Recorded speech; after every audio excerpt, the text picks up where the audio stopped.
that star. This is the Star of Bethlehem. There was no room found in the inn. This is the Star of Bethlehem, for him who was born free from sin. This is the Star of Bethlehem. Behold that star.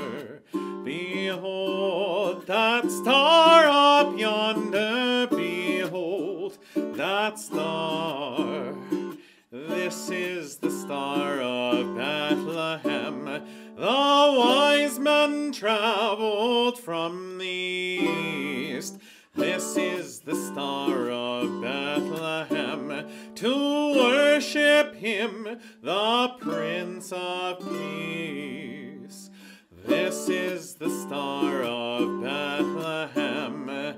Behold that star. Behold that star up yonder. Behold that star. This is the Star of Bethlehem. A song broke forth upon the night. This is the Star of Bethlehem. From angel hosts all dressed in white. This is the Star of Bethlehem. Behold that star. Behold that star up yonder. Behold that star. This is the Star of Bethlehem. That is such a fun carol. Traditional African-American spiritual. Wonderful, wonderful, wonderful stuff. It only requires 2 chords. Of course, you could always insert more if you wanted to. But for this, I was using D and G7. Now, you'll notice that here I've put up 2 versions of D.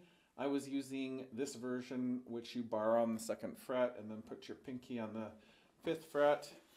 And I like this version a little bit better, just because you get a more rich, full chord, as opposed to being this version where you have the A being doubled on the 1st and the 4th string. So I really do like this one better, but if you're used to this one, it'll work fine. Behold that star. Behold that star up yonder. Behold that star. But I like behold that star. Hopefully you can just hear that one little pingy note, you know, out there on those Ds, and I like that a lot. So that's my favorite version of the D chord. Now, as far as the what I'm doing as far as the strumming pattern going, I've got a what we call a chink, a chunk, a scratch, you know, whatever you want to call it. It's called by all kinds of things. My version I call a chink because it's smaller than what I consider a chunk.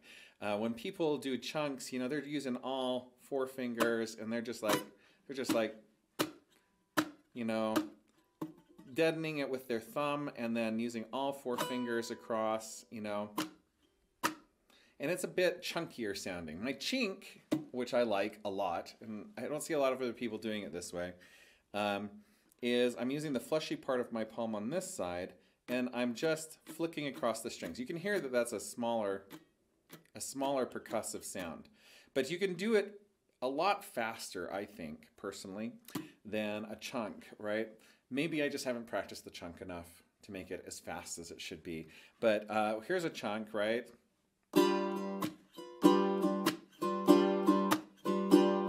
You know, that really jumps out at you, you know, and it's a nice, huge percussion sound. But this one, I don't know, it's almost there, you know, and it's sure a lot easier to do. So basically what you do is you put your palm, fleshy part of your palm right onto the strings, and you just flick across with your first finger. And so I like to call this a chop, like a karate chop, right? chop, followed by a flick, right? Now you can put those together eventually. So chop, flick, right? And then you turn them together to chlick, right? Chop, flick together is chlick, chlick, chlick, chlick, chlick, chlick. And I should call it a chlick, but chink, I don't know, just comes off the tongue better. So chink, chink, chink, chink, chink, chink, chink. And you can get this one going super fast, you know, because it's just such an easy movement, you know. Whereas with the other one, you're using your thumb to deaden the strings, and you're using all your fingers, and it is chunky, right? Okay, so it's up to you which one you want to do, but like I said, I like this simple one here, right? Okay, chink, chink, chink, chink. Okay, so there you go. And then you just add that in place in between a down, an up, then you get your chink in, and then you do another up. So down, up, chink, up, down, up, chink, up. You can get this one going so fast. Once you get to a certain tempo, though, the swing sort of goes out of it. So, behold that star. Now you'll notice that I'm leaving off some of the downs. After I do the first down on a chord, there's no real reason to do the down again, right? So it becomes like this. Down, up, chink, up, chink, up, chink, up, chink, up, chink, up, chink, up, until we change chords, and then down, up, chink, up, chink, up, chink, up, back to down, up, chink, up, chink, up, chink, up. Now if you're doing two right in a row, then you don't get a chance to leave off the down, right? So down, up, chink, up, down. Sorry, down, up, chink, up. Ha, I'm doing this wrong. Down, up, chink, up, down, up, chink, up, down, up, chink, up, down, up, chink, up, down, up, chink, up, down. There we go.